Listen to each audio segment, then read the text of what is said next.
Hello साथीहरू, वीर explain YouTube च्यानलमा तपाईहरूलाई स्वागत छ। आजको यो भिडियोमा तपाईहरूलाई सन्वी इनर्जीको बाँडफाँड र सन्वी इनर्जीमा आवेदन दिने कति थियो, आइपिओ पर्ने कति छ र आइपिओ नपर्ने कतिजना हुनुहुन्छ भन्ने सम्पूर्ण जानकारी र साथसाथै यसको ओपनिङ प्राइस कति हुन्छ त्यसको बारेमा पनि तपाईहरूलाई यो भिडियो मार्फत जानकारी गराउनेछु। तो अब कुरा गरौँ कि यो सन्वी इनर्जी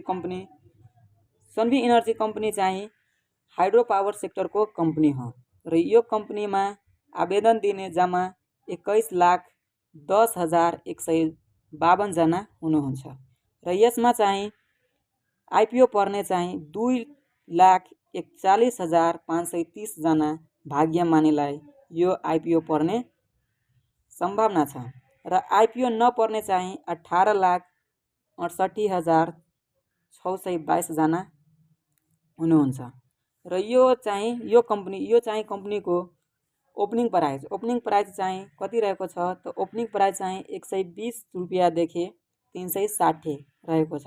अर्थात् जुन दिन यो आइपिओ को चाहिँ सेकेन्डरी मार्केटमा जुन पहिलो दिन कार्य हुन्छ त्यो दिन चाहिँ 120 रुपैयाँदेखि 360 रुपैयाँको काम हुनेछ।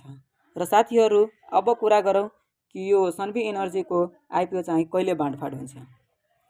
साथीहरू, सन्वी इनर्जी कंपनी को बाँडफाँड चाहिँ आउने हप्ता को सोमबार अर्थात् जेठ 26 गते सोमबार दिन हुनेछ र यो कंपनी को आइपिओ तपाईहरूलाई सबैजनालाई परोस् भन्ने आशा छ। र यदि तपाईहरू यो युट्युब च्यानलमा नयाँ हुनुहुन्छ भने च्यानललाई सब्सक्राइब गरिदिनु होला, लाइक गरिदिनु र केही जिज्ञासा छ भने कमेन्टमा लेखिदिनु होला।